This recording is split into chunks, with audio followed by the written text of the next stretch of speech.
De nuevo aparecemos ante la pantalla para que los paraguayos que ven este programa puedan tener la oportunidad de conocerlo a profundidad a uno de los más destacados historiadores del país, a uno de los que más libros publicó y tiene una trayectoria interesante desde la época estudiantil hasta nuestros días. Y me estoy refiriendo al director de este programa, Roberto Paredes, el segundo apellido no estoy recordando. Rodríguez de Francia. Rodríguez. Bueno, entonces comienzo con las preguntas, si me permitís, Roberto. Sí. Tus comienzos en la vida nacional, en la vida política nacional, porque estamos informados que tuviste una activa participación política, cívica, estuviste en prisión mucho tiempo. Sí. Y vamos a conocer un poquito de esos antecedentes para que nuestra audiencia pueda escuchar. Me encanta tu pregunta, Víctor. Me encanta, sinceramente. Me das la oportunidad de contar algunas cosas y referirme a algunas personas que se iniciaron conmigo. Le había dicho a Kevin, quiero que bajo el título Bautismo de Fuego comience esto. Voy a aludir a... Yo escribía poesías y teníamos círculos de debate y reflexión en una cafetería que vos recordarás, Víctor, estaba frente al Colegio Nacional, Cafetería Americana, Sí. Y ahí nos encontrábamos, ¿sí? Y manteníamos discusiones desde los 14 años, te diría. Tenía yo 15 años en 1969. Yo nací en el 54, en el 69 teníamos 15 años, no solo yo, Aníbal Carrillo Iramay también, Carlos Tufari también, había un Da Silva con nosotros y cuando vino Nelson Rockefeller, ese fue nuestro bautismo de fuego. Llega Nelson Rockefeller al Paraguay, gobernador de Nueva York, y se lo recibe como a uno de los descendientes de quienes financiaron la guerra del Chaco contra el Paraguay. Vos recordarás que se pintaron todas las calles de Asunción, fuera Rockefeller, abajo Rockefeller, fue repudiado en todos los lugares que pisó. Nosotros cerramos la ruta amplísima en ese tiempo, teníamos la idea de la avenida Eusebio Ayala, se rompían los vidrios de los vehículos, tanto particulares como de los ómnibus, pero los alumnos cerraron esa calle, los alumnos de la sección tarde y de la sección noche. El Colegio Nacional tenía sección mañana, tarde y noche. Nosotros éramos de la sección mañana, pero estuvimos ahí. Estuvo con nosotros dirigiendo una persona que es pariente tuya, creo que es, si no me engaño, tu primo o sobrino, Luisito Sánchez, ¿sí? Que dirigió nuestra campaña, después te voy a contar, esa es una campaña electoral interna. Luis es primo hermano mío. ¿Cómo? Luis es primo hermano mío. Primo hermano tuyo. Bueno, estuvo Luis Sánchez, él era de otro turno, Sostoa y otra gente.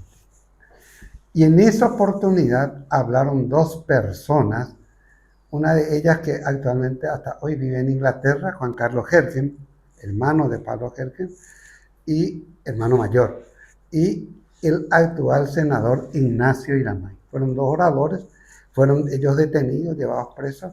A la noche eso siguió, nosotros acompañando todo eso, en parte de la Universidad Católica que funcionaba en el Colegio Cristo Rey, donde formalmente se le prendió fuego a la bandera americana de los Estados Unidos. Eso hay registros fotográficos inclusive, que yo creo que alguna vez habría que publicar. Ese es el punto de partida de nuestra incursión en la política para muchos. Inmediatamente se instaló una crisis que le llevó a prisión a muchísima gente, estaba naciendo el movimiento independiente, cuyo líder visible era Pombo Gadogonda, y estaba naciendo también la primera OPM, cuyo líder era Juan Carlos da Costa, 1969, una época en que hubo muchas detenciones, prisiones, huelga de hambre y una serie de cosas. Inmediatamente después, yo me vinculo con un sector que era del Partido Federalista, pero semi-retirado. Nuestro amigo en común, Alcides Molina, era uno el profesor. El profesor Alcides Molina. Y él me vincula a una organización llamada Instituto Paraguayo Amigo de los Niños, y con el Instituto Paraguayo Amigo de los Niños, para mí es inolvidable, eran las visitas a la casa del padre del Teatro Popular Paraguayo, en Luque, Julio Correa. Nos llama la casa de Julio Correa, y colaboraba con nosotros el jefe de la mejor banda que se creó en Paraguay, Alejandro Cubilla, viviendo en la Chacarita, que nos juntaba personas que yo tenía que alfabetizar. Yo hacía alfabetización de jóvenes y de adultos en la época como militante del IPAM, ¿no? Poco tiempo después, yo tomo contacto con un grupo clandestino con 16, 17 años y me vinculo al Movimiento Paraguayo de Liberación, MOPAL, cuya dirigencia local eran de fereristas que habían sido expulsados del partido en el 51, cuando se crea. Le pertenecían a ese famoso BPR, Bloque Popular Revolucionario, que vos lo conociste a todos, Mena, la gente que estuvo en el Uruguay y todo eso. Y esa gente hizo que nosotros tuviésemos una actitud moderada que después nos salvaría la vida, ¿sí? El MOPAL tenía como dirigente principal al profesor, le llamábamos nosotros, Fom, Bernal Fom, ¿sí? Y él había estado 7 veces ya preso. La última vez estuvo preso allá por el 68, 73, después de la liberación ya de Carmen Soler. Entonces se decidió apartarle a él y provisoriamente había asumido el que llegó a ser diputado cuando cayó Stroessner, Arnaldo Llorens, como jefe del MOPAL. Arnaldo fue jefe del MOPAL. Arnaldo, jefe, sí, el jefe fue tu primo, primero. Yo siempre lo consideré a Enrique Sánchez una de las personas no, Enrique. Enrique Sánchez. Enrique, sí. Enrique Sánchez, el hermano de Luis, sí. El hermano mayor de Luis, Enrique Sánchez, fue el jefe del MOPAL, designado con toda la legitimidad, una persona preparadísima. Pero sobre todo siempre destaqué su honestidad. Él decía: yo tengo miedo, soy incapaz de dirigir esta organización en estas condiciones. Eran condiciones muy peligrosas en aquel momento, y se apartó. Y ahí lo pusieron a Llorens como un reemplazante interino, ¿sí? Comenzamos a trabajar en el MOPAL. Yo viajaba mucho a la ciudad de Corrientes, Argentina, donde se estaba terminando la dictadura de la NUCE a comienzos de los 70 y estaba iniciándose el retorno, porque en 2 oportunidades viajó Perón a la Argentina, la segunda vez para ser presidente, ya estaba muy desgastado, ¿sí? En el 71 nosotros nos candidatamos a la presidencia y integré la chapa de la pugna por el centro 23 de octubre. El candidato a presidente fue el hermano de Jorge Darío Cristaldo, Gustavo Cristaldo, un joven. El candidato a vice fue nuestro amigo en común, Aníbal Carrillo Iramay, y yo era el vicepresidente segundo. Fuimos literalmente apaleados en una tarde, y lo peor es que pusieron una reja mucho más alta, y el que dirigió fue Manuel Modesto Esquivel, de quien yo me jacto de ser amigo actualmente. Yo nunca me molesté por eso, cada uno hizo su papel, ¿sí? Y ahí lo conocí a Euclides Acevedo, estaba con Domingo Laíno, ahí yo lo conocí a Laíno, se iban en un coche Peugeot, si no recuerdo mal, eso Peugeot antiguo, ¿verdad? Se iban cerca del colegio, nos esperaban y conspirábamos. Comenzamos a ligarnos a las conspiraciones, éramos muy jóvenes. Yo con 19 años integrando ya el MOPAL, asumo el control de varias células, era coordinador de células y designado jefe de inteligencia cuando el trabajo de inteligencia se hacía precariamente, recortando pedazos de diario, de hoja de diario, fotos de ministros y llenando de a poco quiénes eran, de dónde eran, si eran casados, tenían hijos, ese tipo de cosas. Comenzamos una lucha clandestina, digamos que sería ya combate en las tinieblas, que fue lo que nos va a llevar a la prisión, ¿sí? En el 74 se produjo eso, dos hechos fundamentales. Un atentado fallido contra el general Alfredo Stroessner, llevado adelante por el grupo denominado EPR, Ejército Popular Revolucionario, cuyos integrantes eran conocidos, eran 5, de los cuales el primero fue muerto, Benítez Armoa, José Gervasio Benítez Armoa, muerto. Él fue apresado en la Plaza Uruguaya, pero la gente llama caso Plaza Uruguaya, pero la bomba fallida no estaba ahí, yo creo que estaba, si no me engaño, sobre la calle 15 de agosto y falló el detonador a distancia. Los integrantes eran 2 estudiantes de ingeniería electrónica, que eran Carlos Mancuello y Amílcar Oviedo, ex compañero nuestro del Colegio Nacional, y los hermanos Tato y Benjamín Ramírez. 4 personas que después desaparecieron en el 76, presuntamente fueron asesinados años después. Eso ocurrió en el 74. Y nos apresan a nosotros, los del MOPAL, inclusive a Euclides Acevedo finalmente, porque se le atribuye en la casa de uno de los integrantes, Raúl, no es Raúl, es Vera Grau, era la apellido, ¿sí? Vera Grau funcionaba nuestra imprenta, que era un simple mimeógrafo, ¿sí? Y ahí se imprimía el diario nuestro del MOPAL, que era Tetaguasa Pucay, y El Rebelde, que era el periódico del EPR, del grupo que atentó contra Strong. Estuvimos al borde de la muerte. ¿Por qué? Porque se pensó inicialmente la policía, decía, este EPR es el brazo armado de este movimiento. Hasta que quedó en claro que eran 2 movimientos totalmente diferentes y que Grauvera, Roberto, se llamaba Roberto Grauvera, imprimió los periódicos de El Rebelde contra la decisión de la conducción del MOPAL. Lo cierto es que terminamos siendo separados y estuvimos presos, fuimos procesados por las leyes 209 y 294. En la carátula se llamaba Ricardo Lugo Rodríguez, Euclides Acevedo y otros. 13 personas fuimos procesados.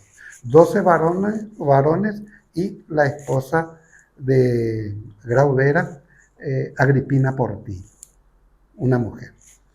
Fuimos procesados, el juez de nuestro proceso era un muchacho joven en la época, se estaba iniciando como magistrado, lo conocés vos, Diógenes Martínez.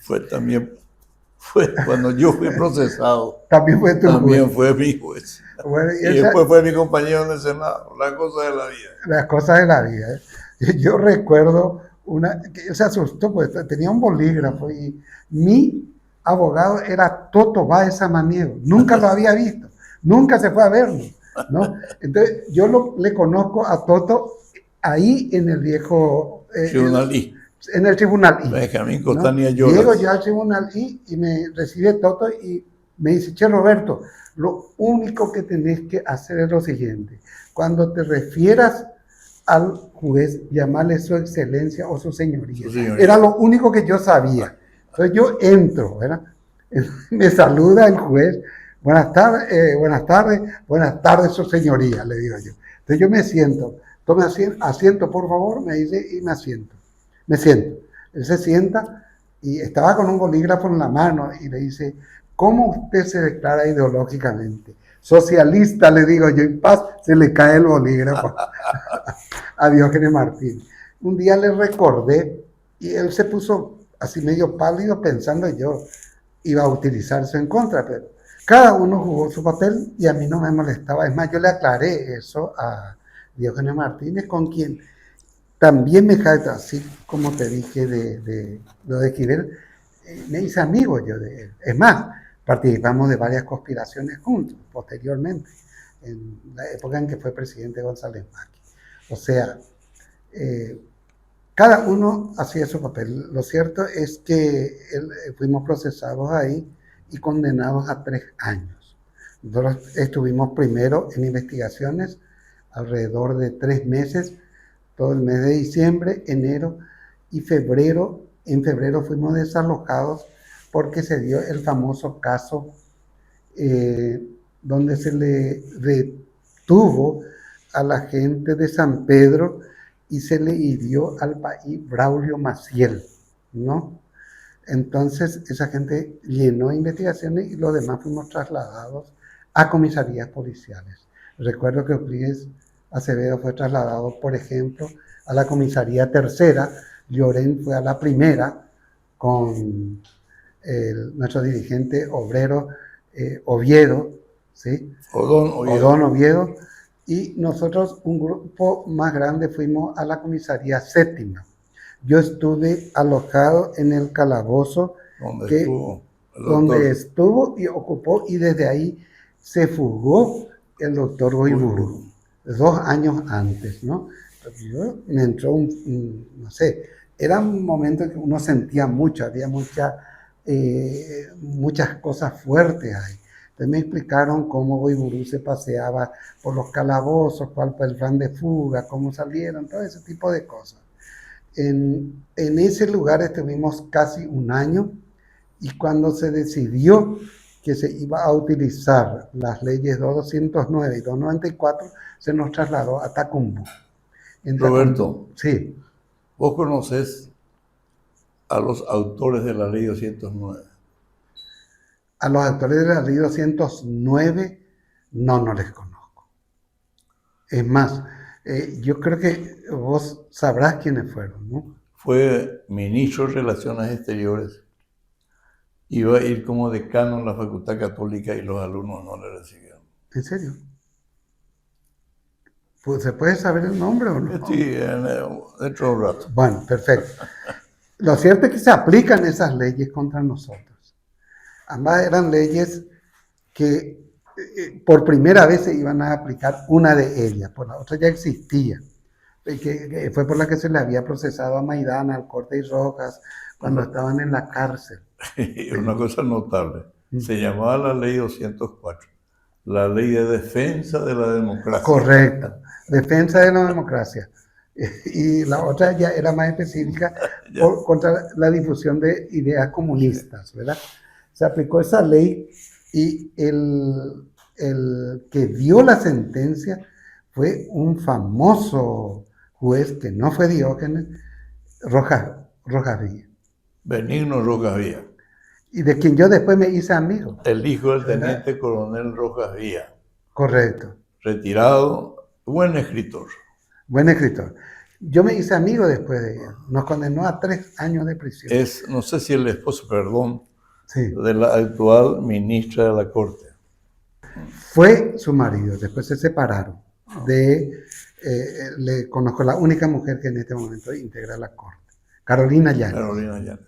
Correcto. Y su marido fue amigo mío con posterioridad, el que nos había condenado. Ese es nuestro país, donde pasamos por todas y después terminamos siendo medio socios y conocidos y amigos y hasta conspiradores conjuntos, ¿verdad?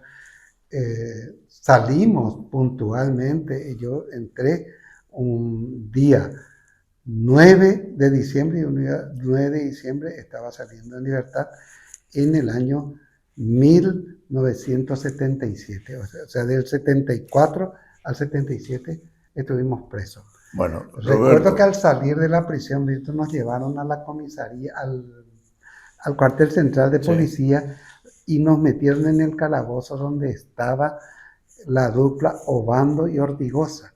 Y Ortigosa estaba dentro de un calabocito que solía patear y gritar ahí, y nosotros hablando con con Obando. portones de hierro. Yo Exactamente. estaba al lado. Vos estuviste al lado. Bueno, yo estuve en ese calabozo el día en que salí, ¿no? Y era un radical. Admito que era una persona muy radical, porque yo decía que iba a llegar en ómnibus a mí, ¿sí? Y salgo de ahí y las calles parecían que yo estaba saliendo de la prisión después de 3 años. Parecía que se me movían todas las calles y me voy, espero el 6 o el 36 que pasaba por la avenida Venezuela y me voy llegando a mi casa a la tardecita el día 9 de diciembre, 3 años después de ser Haciendo preso. referencia a un compás, cae también preso en esa temporada del 76, ahora sí, un abogado Storni, Sí. que fue secretario de la jurisdicción penal. Uh-huh. Y cae preso siendo colorado, rabioso, estronista. Mira vos, ¿y por qué cae preso? Nunca supe. La verdad es que su señora era profesora de la Facultad de Química. Ah, mira vos. Salió en libertad y de ahí se fue a Resistencia y nunca más volvió. Uh-huh. Nada. Se fue molesto consigo mismo, seguramente. Uh-huh. Nunca más volvió. Su señora se hizo profesora en la facultad allá. Sí. Y él ejerció la profesión, no sé si vive todavía. Storni. Sebastián Storni. No sé por qué me suena, no sé si alguna vez yo me crucé con una persona de ese apellido. Es un apellido raro. Un apellido raro, pero la actitud también rara. Y era estronista. Habiendo sido colorado. Y estronista. Yo ejercía la profesión en lo penal allá en Sí. Tribunalí. Ajá. Y era secretario de uno de los juzgados. Sí. Estronista, rabioso. Ah, mira vos. No quería saber nada de nosotros. Mira. Y un día cae preso, ahí en la central. Sí. Y estaba preso ahí en uno de los calabozos también. Sí. Y cuando salía para ir al baño, salía con un rosario. O sea, era muy creyente. Pero salió de allí, nunca más volvió al paraíso. Y la vez pasada escuchaste que uno de los pocos libros, 2 libros nomás tenían acceso en investigaciones. Yo el Supremo, que nadie entendía, Sí. por cierto. Nosotros lo leímos todo ahí en la prisión, porque estábamos con un célebre federalista para mí, uno de los señores más sabios que conocí en mi vida, Francisco Pancho Villate. ¿Vos te acordás de Pancho Villate? Francisco, era una luz, ¿sí? Amigo mío. Una persona cultísima. Eran 2 hermanos. Y el otro hermano... Amado creo que era Amadito, un señor extraordinario, tenía una despensa frente al Landa Ligel. Correcto. Y se dedicaba a la pesca. Él era muy... Él era de Mariano Roque Alonso y, oh, casualidad, el amigo Villate Sí, tuvo una hija sí. y la hija es la madre de la esposa del actual presidente de la República. ¿Cómo es, chico, en nuestro país? Justamente me contaron eso. Me comentó Aníbal Carrillo. Yo le dije, no ¿sí? creo. No, pero sí, me dice. Amado fue como un hermano mío. Ocampo Villate es el apellido de ella, Sí, o una sí. cosa así. Y vivimos en un país, chico, realmente. ¿No? Una anécdota que vale la pena. Vale la pena, claro. Estuve en la comisaría séptima 1 año y fue una experiencia muy linda realmente. Conocí a gente fantástica, entre ellos Rogelio Mora, una de las personas del Partido Comunista Paraguayo que había estado preso varias veces. Era de una familia de héroes, con 4 hermanos muertos, ¿no? Él estaba preso, militante del Partido Comunista. No jugaba ajedrez, era un estudioso de la matemática porque no sabía perder. O sea, era un gran ajedrecista, pero cuando se le desafiaba a jugar, él no jugaba porque no quería perder. Ese tipo de personajes conocimos. Emilio Barreto Dávalo, hoy un gran artista, varias veces premiado, se había casado 3 meses antes, lo llevaron preso, 14 años preso, ¿no? Nosotros estábamos por 3 breves años ya más tarde, ¿verdad? Conocí a gente muy fabulosa de ahí, fuimos a la cárcel, ahí yo lo conocí a Victoriano Centurión, el que va a dirigir el levantamiento del caso Caaguazú. ¿Y por qué nos hicimos muy amigos? Porque como yo te había contado, yo era alfabetizador de adultos y yo lo alfabeticé a Victoriano Centurión, que era una persona cautivante, pero no sabía leer y escribir. Y yo tenía la técnica para enseñar y me convertí en su alfabetizador, por lo tanto, en muy amigo suyo. Por eso yo me voy a discutir después del caso Caaguazú, que me va a llevar al exilio, ¿verdad? Roberto, quiero dejar en suspenso esta anécdota tuya, que es rica en adversidades. Sí. Para que nos refieras un poco de tu vida en el Brasil. Correcto. Y mi vida en el Brasil justamente se dio a partir de este personaje que estábamos hablando, ¿verdad? Porque yo salgo en libertad en el 77, yo estuve otra vez preso después 9 días, se allanó el local del Partido Federalista por primera vez en toda la historia del estronismo, se allanó por primera y única vez el local del Partido Federalista. Nos apresaron, nos llevaron, estuvimos una semana, salimos en libertad y ahí se produce un acto en el que organiza la Juventud Federalista, entre ellos una discusión de asuntos campesinos. Y a Centurión es desafiado por algunos, para mí desubicados. Le dijeron, usted no baja, le bellingo la base, le dicen para mí. La base piensa de otra manera. Entonces Centurión va al interior y en 3-4 meses ya estaba organizando un grupo armado, en el caso Acaraemí, que dicho sea de paso, Acaraemí, en el río Acaraí, ahí estaba, ¿no? Pegados a una propiedad que era de este general Ramos Jiménez. Con ese fue el conflicto. En el kilómetro 37 se hizo el asalto al ómnibus, hubo un tiroteo con la policía, ¿te acuerdas? Llamado como caso Caaguazú. La policía no tuvo mejor idea que ponerme no solamente como el comandante, sino el ideólogo del hecho. Y obviamente me buscaron con intenciones absolutamente oscuras. Yo ya en otra oportunidad me habían dicho que era la última que me daban. Entonces yo me refugié en la embajada del Perú y de la embajada del Perú me fui al Brasil. Me llevó el segundo secretario de la embajada del Perú.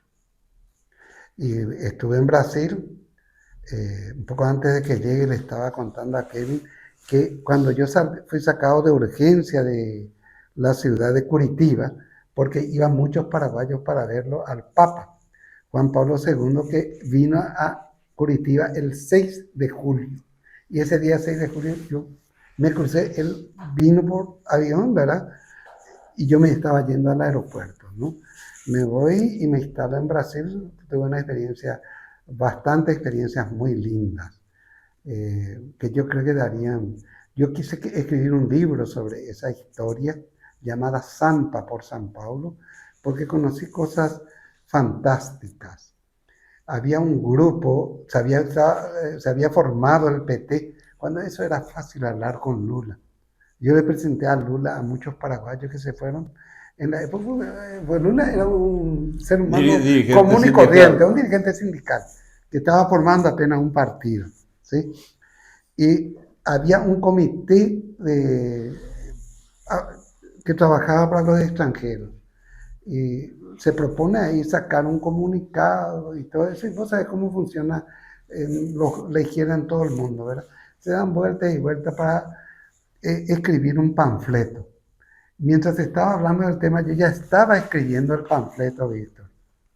Y ahí se enamora de mí una mujer que me doblaba en edad, pero era muy linda mujer, que fue una de mis novias en la época en el Brasil, porque lee el panfleto, le parece fantástico, interrumpe la reunión y dice, el panfleto ya lo tenemos.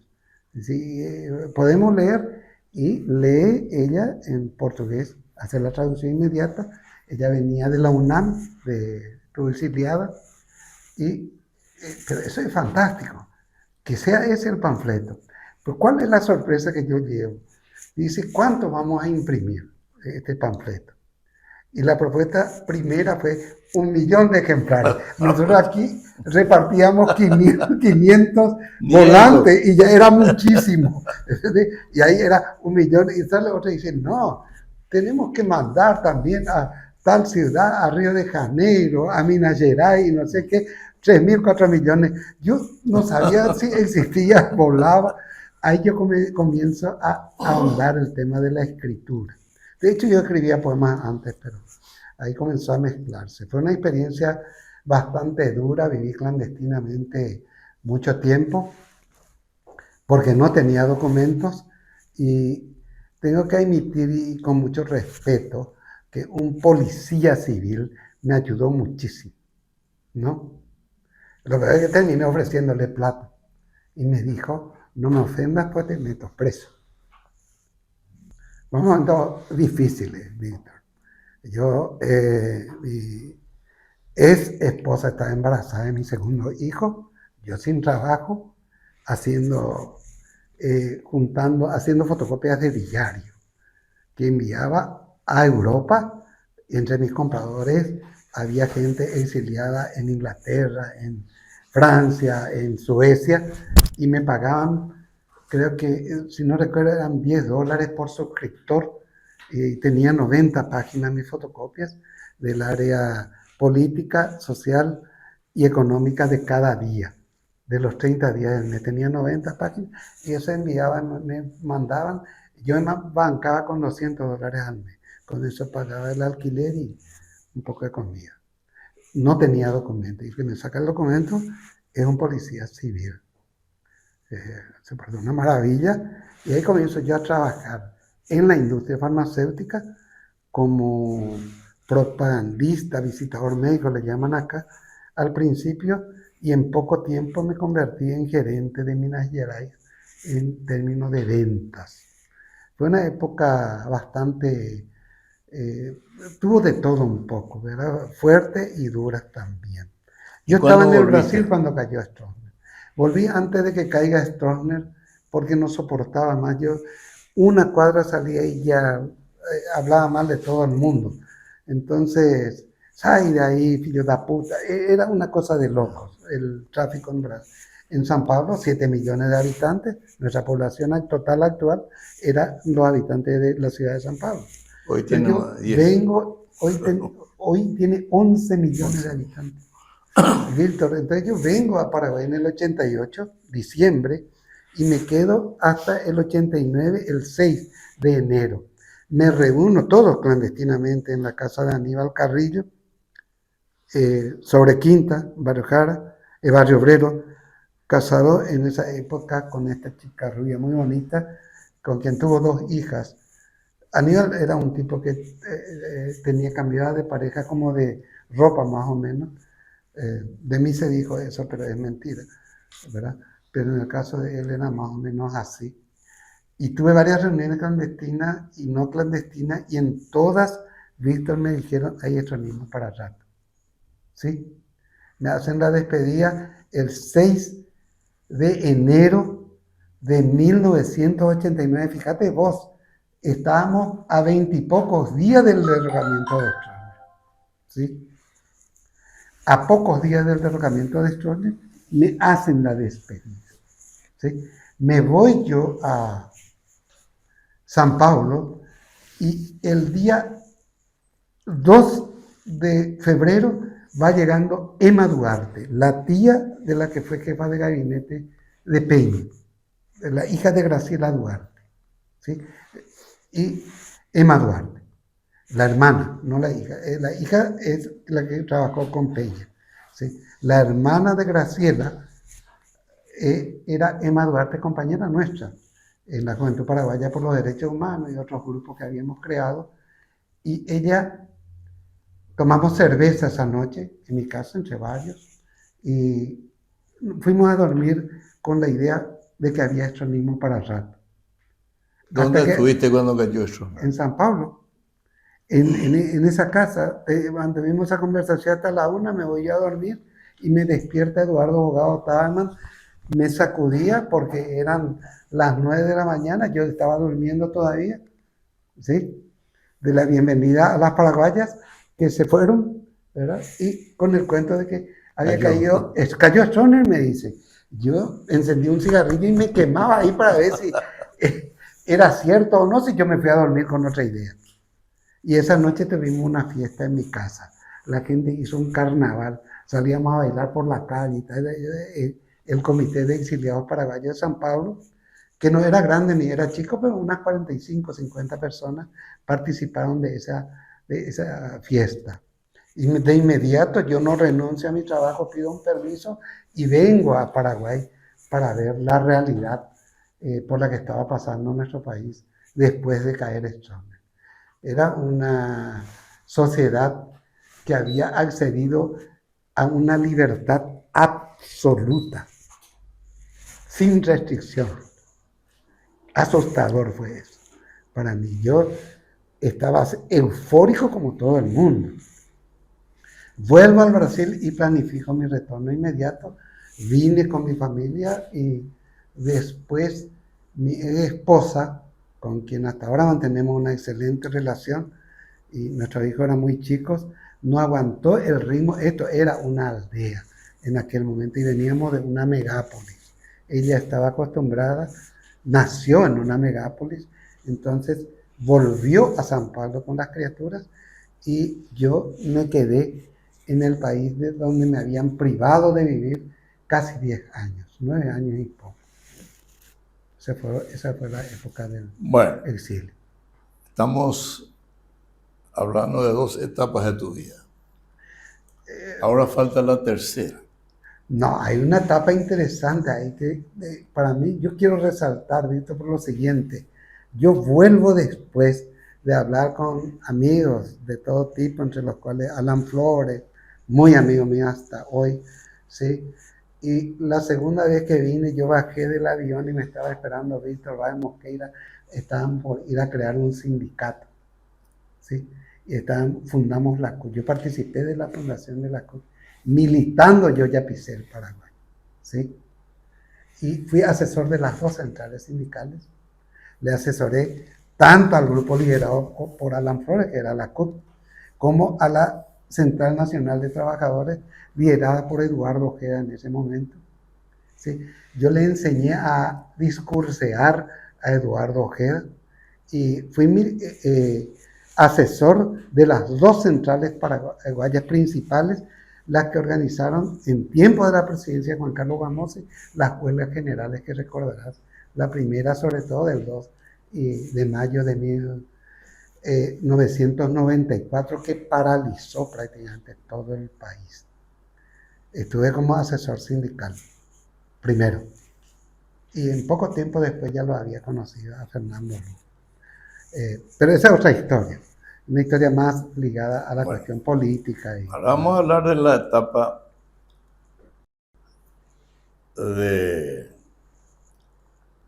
tu calidad de publicista, de escritor de libros, porque escribiste muchos libros. Claro. Yo creo que nadie escribió tantos libros como vos en el Paraguay. Cierto. Y entre las más conocidas se encuentra una que para mí tuvo un efecto político, jurídico extraordinario. Y me estoy refiriendo al caso Wasmosy. Sí. Yo fui senador del 93 al 98 durante la presidencia de Wasmosy. Cierto. Fui senador por el Partido Federalista. Sí. Él era un demócrata, pero... En el libro te cuento que hay varias fotos tuyas publicadas. No me digas. Sí. No, pero privatizó LAP. Cierto. Privatizó la flota mercante de Estado. Cierto. Y estaba por privatizar todas las empresas públicas del Estado. Cuando se me ocurre cómo atajarle a este señor. Y cuando venía de la Unión Soviética, entonces, el avión, ahí los poetas pues escriben cuando tienen alguna idea hasta por la camisa. Sí, Y yo escribí por tu camisa. no por la camisa, en un papel que me dieron ahí en el aeropuerto. Sí, Cómo evitar la privatización de las empresas públicas. sí, Y presenté el proyecto por el que no podían privatizarse las 5 empresas públicas del Estado. sí, No fue ley, sí. pero evité que se privatizaran durante el gobierno de Guasmosi, que era la constante en ese momento. Claro. Y me cabe la oportunidad de manifestar que nadie salió tan mal de la presidencia de la República que como él.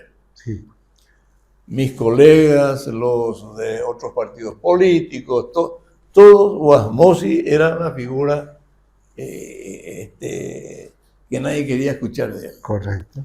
Cuando aparece un libro escrito por quien en estos momentos está Sí.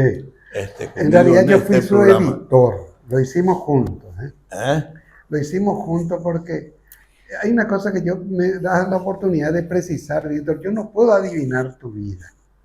Vos me contás tu vida, ¿sí o no? Sí.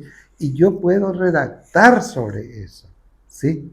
Pero yo no puedo saber que vos fuiste, por ejemplo, vos me contaste que fuiste maestro antes de ser abogado, trabajaste como maestro, fuiste abogado, fuiste, ¿no?, presidente, senador, presidente del Partido Federalista, todo ese tipo de cosas. Entonces, yo lo que puedo hacer, visitaste Corea, Unión Soviética, un montón de cosas. Yo lo que puedo hacer es redactar, ¿verdad?, lo que vos me contás. Bueno, lo que o sea, yo fui editor del libro de Guasmosi, no es que yo te estoy diciendo, Roberto, sí, sé lo desde que el día en que apareció ese libro, cambió la percepción sobre Guasmosi. cambió la percepción de... Juan Carlos Volvió Guasmosi. a ser importante en la vida política de este país. El Volvió mismo a ser elemento de consulta en el país. Y ya se desdibujó ese calificativo tan negativo que existía. sí. Y eso viene como consecuencia del libro que escribiste vos, en donde evidentemente mucha gente leyó. Sí. Mucha gente leyó. Fue uno de los libros más vendidos aquí. Más de 3 ediciones agotadas. Y Impresionante. entonces la impresión que la gente tuvo después de ese libro es diferente. Cierto. Ya no es el entregador de Itaipú, ya no es el entregador de la patria, ya...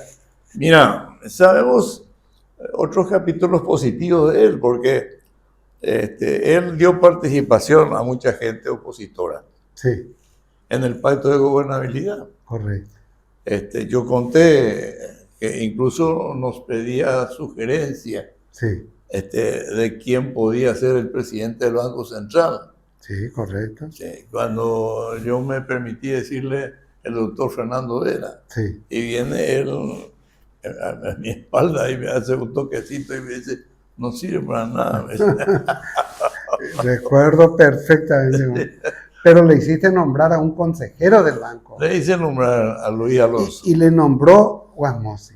Le nombró Guasmosi. Ahora yo te pregunto una cosa, Víctor. ¿Se habla o no mal del general Andrés Rodríguez? Se habla mal del general Rodríguez.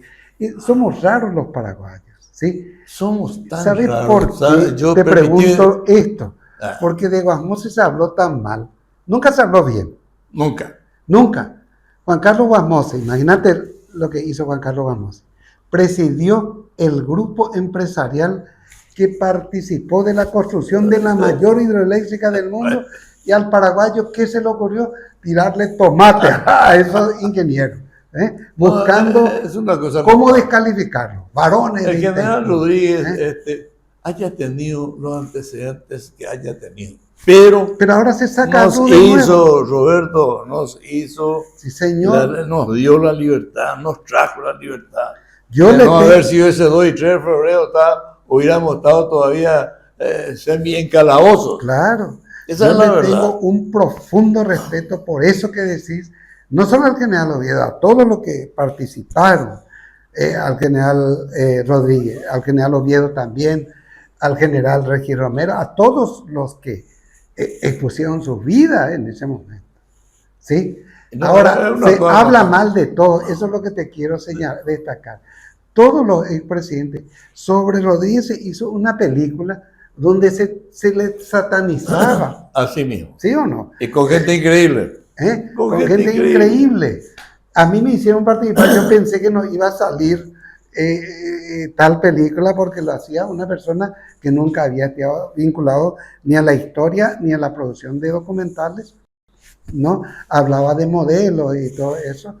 Entonces me hace una entrevista y ese día casi me pegan cuando se larga, porque yo dije, cuando me preguntó sobre los antecedentes de Rodríguez, yo dije, se presumía, ¿no? Y ahí yo ya escucho una voz de atrás y dice, en Duna y aparece, presumía. O sea, yo tenía que decir, era un narco, más o menos. Por Dios, yo jamás iba a decir eso, y menos de un señor respetable como el general. Nunca nadie fue satanizado tanto como Oviedo, Rodríguez y Oviedo. Claro, es cierto. Y sin la participación de Oviedo en esos sucesos de 2 y 3 de febrero, no hubiésemos tenido probablemente a Gustavo Stroessner como presidente. Sí. Y acá se le hizo bueno, ya no vale la pena. No vale la pena, pero lo que te quiero decir nomás es porque Juan Mossi pensó lo mismo que vos estabas diciendo. Me dijo él, tu libro fue fundamental, Roberto, me voy, No, le dije yo, en parte fue eso, presidente, y en parte es que las otras presidencias no fueron gran cosa. Entonces al final transamos en un miti-miti, ¿verdad? Bueno, en parte fue el libro y en parte fue que no hubo grandes gobiernos, pero tenemos una mala costumbre los paraguayos de satanizar a cualquier persona exitosa en cualquier nivel. Pues no podemos dejar de admitir que casi 25% de la mayor hidroeléctrica del mundo hicieron nuestros ingenieros, hicieron nuestros obreros.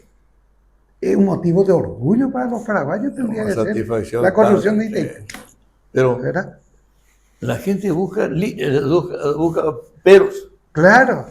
Y se sataniza también a Lula, que posibilitó acuerdos tan importantes para el Paraguay, que beneficiaron económicamente inclusive. Ni presidentes paraguayos hicieron lo que Lula hizo por Paraguay. Sí. Mandó construir la línea de 500 kV. 500 millones de dólares le costó eso a Brasil. Contra viento y marea. Se triplicó los ingresos de Paraguay por concesión de energía.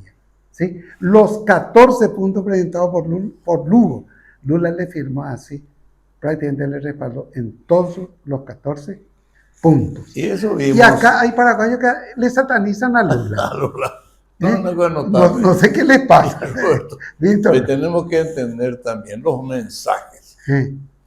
Imagínate que Lugo, ya retirado de la política, problemas graves de salud. El presidente Lula viene al Paraguay del aeropuerto, va directo a la casa del de Fernando Lugo, a salvarlo, a verlo, a interesarse de su salud. Correcto. Y eso ni los paraguayos hacemos. Y él, en un gesto de solidaridad que le honra, hizo eso. Y nosotros ese gesto vemos mal.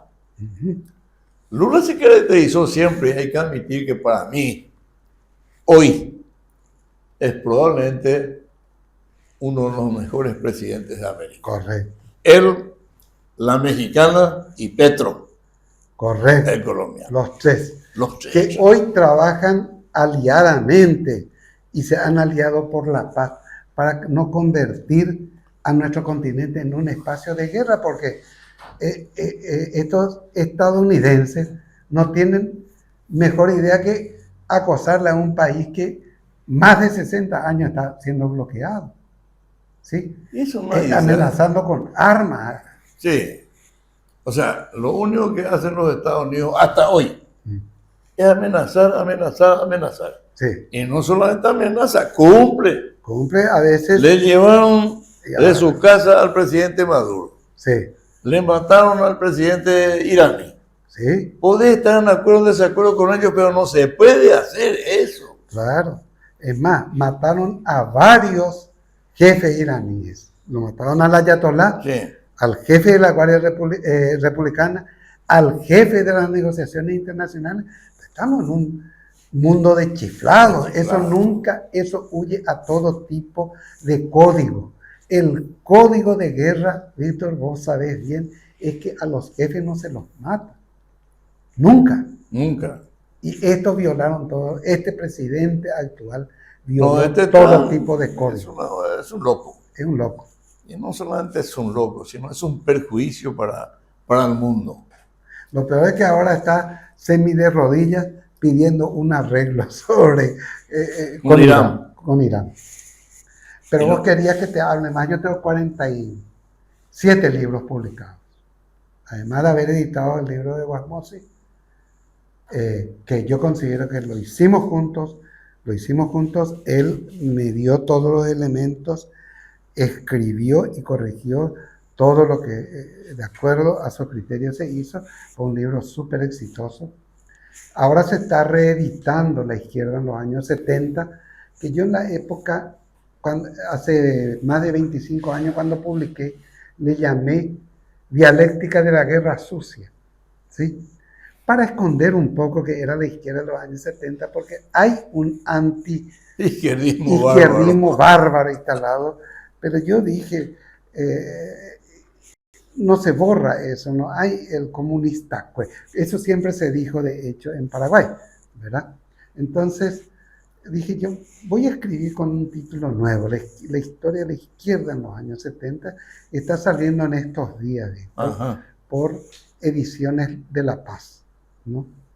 Que dicho sea de paso, me han pedido publicar otros libros inéditos. Tengo uno sobre relaciones entre políticos y militares durante la Guerra del Chaco, donde yo quiero hacer en el marco de un arreglo que hay que hacer. Nosotros ganamos la Guerra del Chaco con cuerpos de ejército dirigidos por coroneles, ¿sí? Toditos eran coroneles.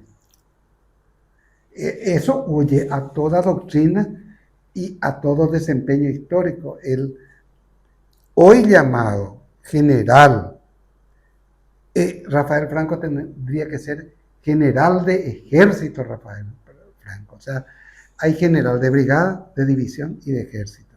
La máxima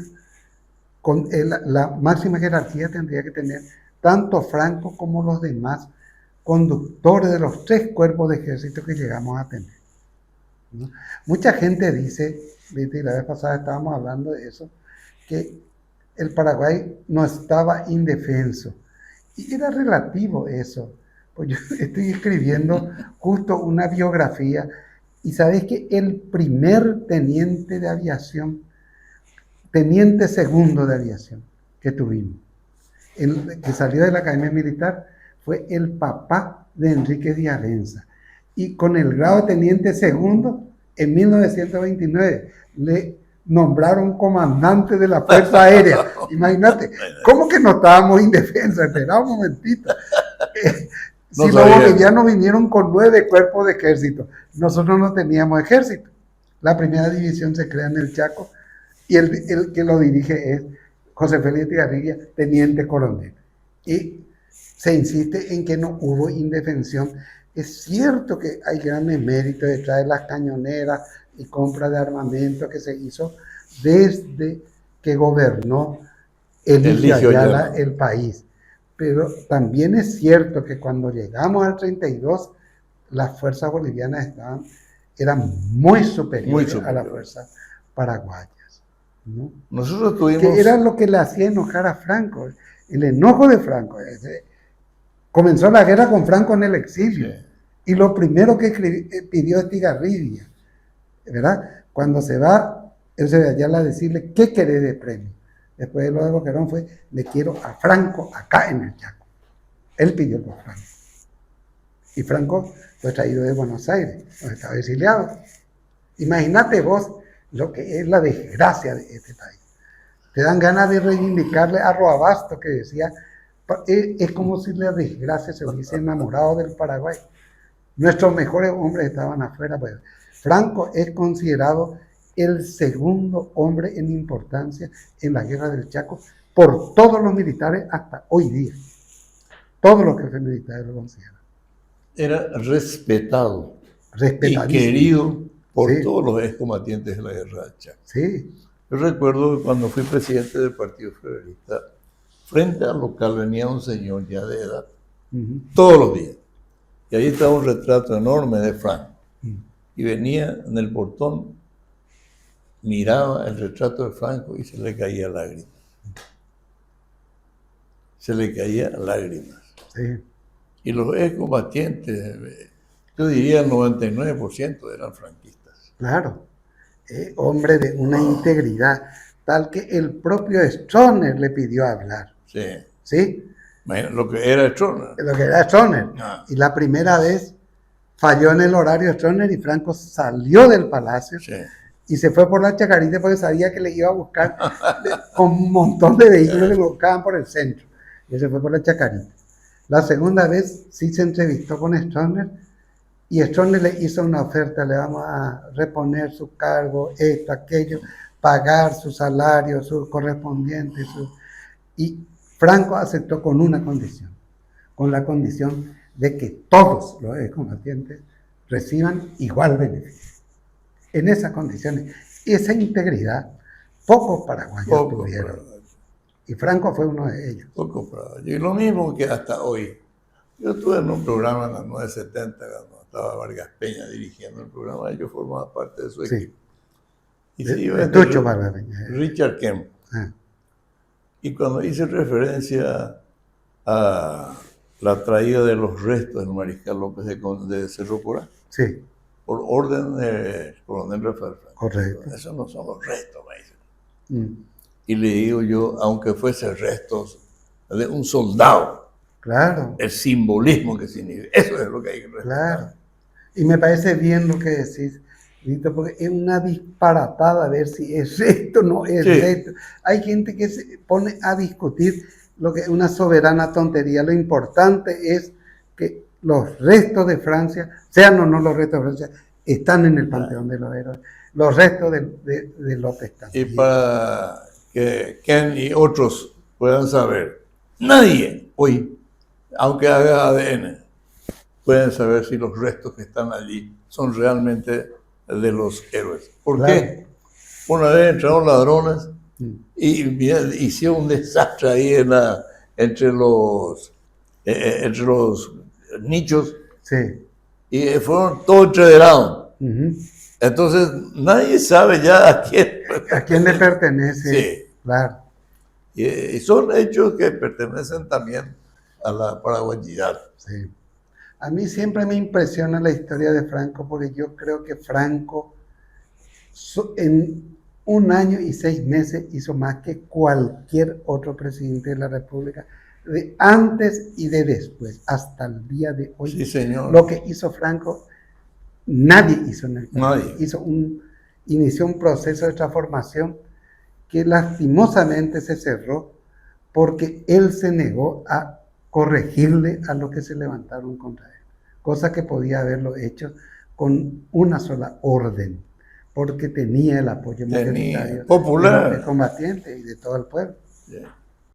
Una lástima. Bueno, ese libro se está por publicar. De los libros que publiqué, Víctor, yo te diría que casi 30 son del periodo poststronista, ¿no?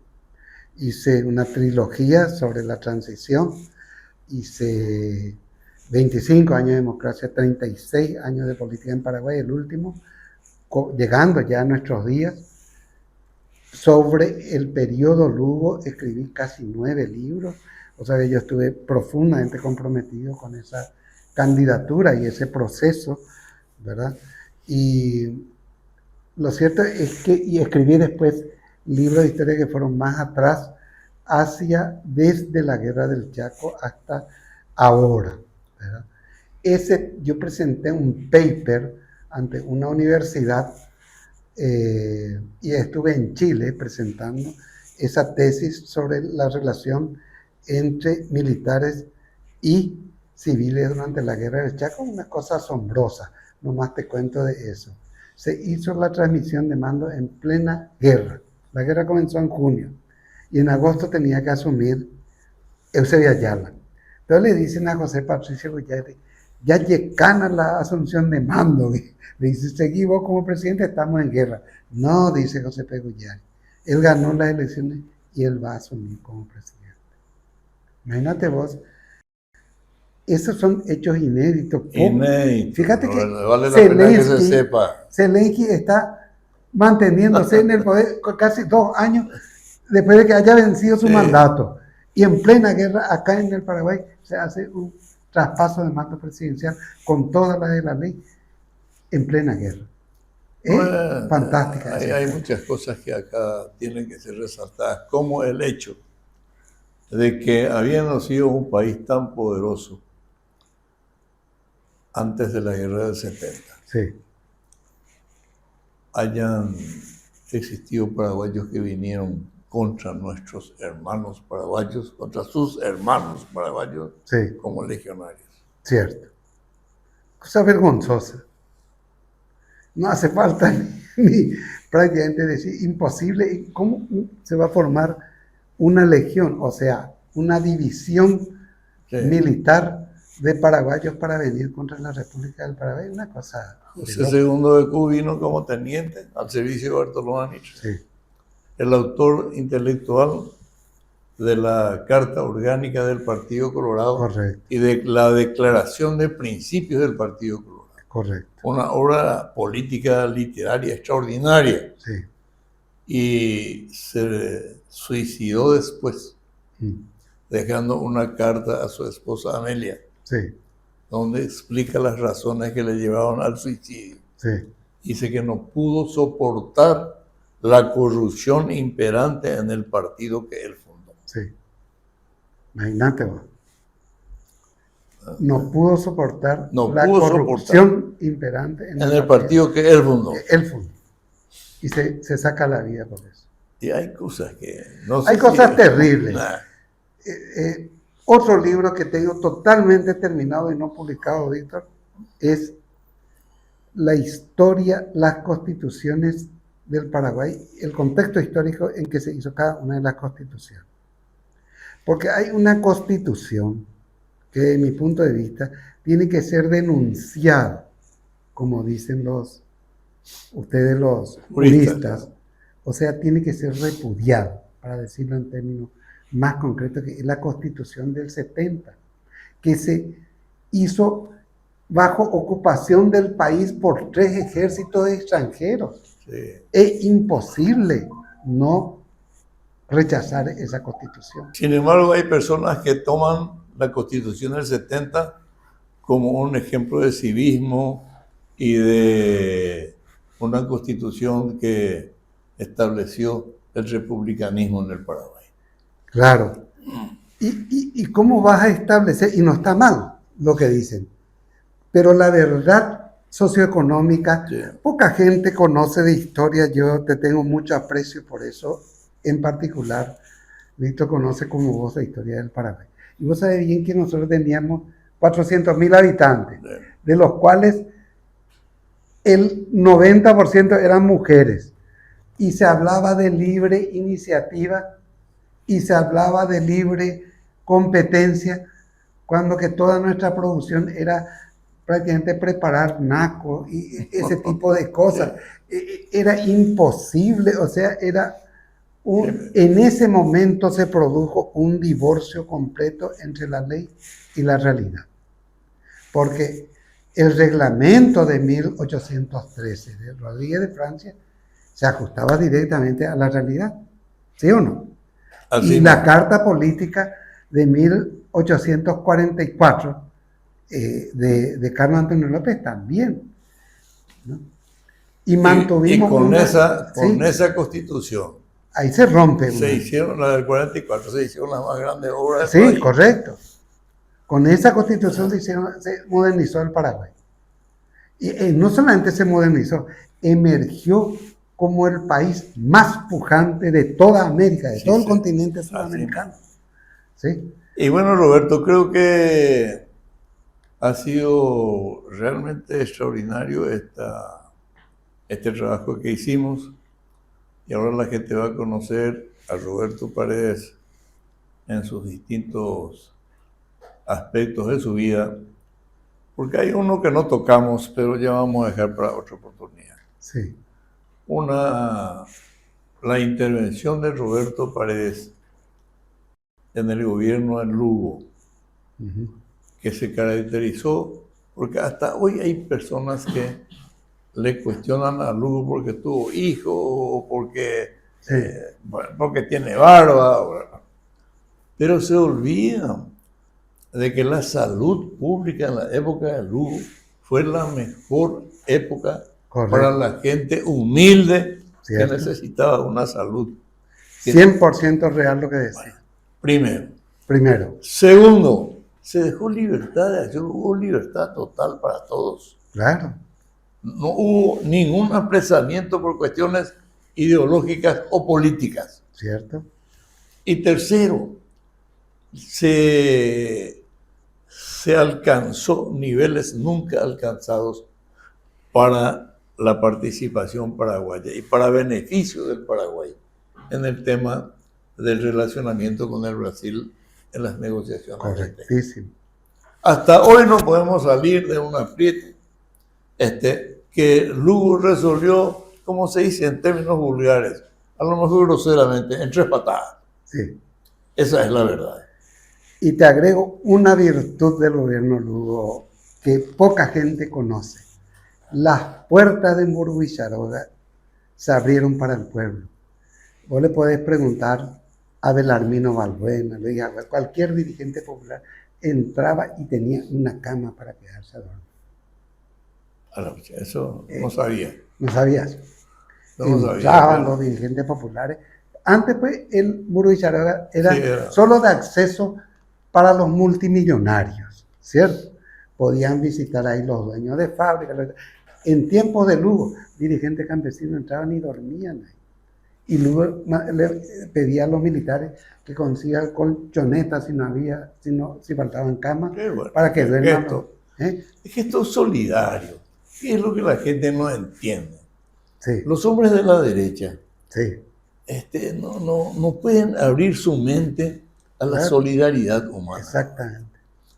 Y estos gestos que se están dando a nivel internacional con un pobre país que hoy está sufriendo las consecuencias de más de 60 años de bloqueo, sí.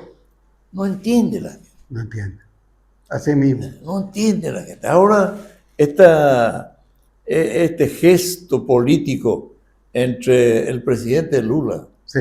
entre la presidenta de México y el presidente de Colombia, de unificar América y establecer que esta sea la base de la paz. Cierto, claro. De la paz y no de la guerra. Claro. Entonces, me parece fabuloso. Las cosas no, o sea, mucha gente no entiende. No entiende. No entiende y peor. Hay gente que le ataca a Lula y le culpa de que Lula mantiene ¿mantiene qué? Si le trató de ayudar a Paraguay las veces que pudo, contra viento y marea. Y le ayudó. La ayudó. No es que trató, ese acuerdo que hizo con Lula, el Congreso rechazó, controlado por la derecha, y él le dijo, no importa, igual vamos a sacar. Y sacó por el lado del FOSEN el financiamiento de la línea de 500 kV. Y triplicar los ingresos. Todo eso ayudó y la gente no puede desconocer cosas que se hicieron. Hay cosas altamente positivas que se hicieron bajo otra orientación, bajo otro prisma. Hay que admitir, Roberto. Y estamos otra vez en camino, Víctor, de cambios. Yo creo que pueden conducir hacia eso. Ojalá que los paraguayos seamos conscientes de que necesitamos recuperar esa historia un poco. Una mezcla de lo que se hizo en tiempo de Guasmose, un acuerdo con todos los sectores políticos, ¿sí? Y una mezcla de lo que se hizo con Lugo, donde se abran los centros de poder para los sectores populares, inclusive para que entren a dormir ahí si necesitan. Como te dijo que ocurrió, yo eso vi con mis ojos, ¿sí? Roberto, participé de eso. Eso es tan importante que me viene a la memoria un dicho de un gran presidente argentino, Perón. Sí. Decía, a veces en el más recóndito lugar de la República, sí. existe un ser superior que no llegó a mayores, que no llegó a ocupar grandes cargos simplemente por falta de oportunidad. Sí, y es cierto. Y ahora nosotros nos estamos encontrando con gente del interior que son mejores que los de Azucena. Sí, Y hay gente que no quiere reconocer. claro. Por ejemplo, yo no lo conozco, este muchacho Prieto de Ciudad del Este. Sí, Está haciendo una campaña por toda la República del Paraguay. correcto. Y es del interior. Sí. Ningún azuceno está haciendo. No, no lo hace ninguno, ningún político. Ningún político. Y él lo hace. Y él lo hace. A lo mejor con muchos menores recursos Y que en otros. poco tiempo, Víctor, lo vas a conocer, porque él te quiere conocer. Yo ya le hablé a él de vos, le hablé de mucha gente. Kevin sabe, estuvimos con él en Paraguarí hace poco y quiere entrar en contacto con la gente de Asunción. Bueno, Sí. ha sido un programa más y creo que ha sido un programa que va a ser de provecho para la ciudadanía, para conocer un poco a la gente que luchó, a la gente que tiene experiencia en el campo intelectual, en el campo político y que puede redundar en beneficio del país. Muchas gracias.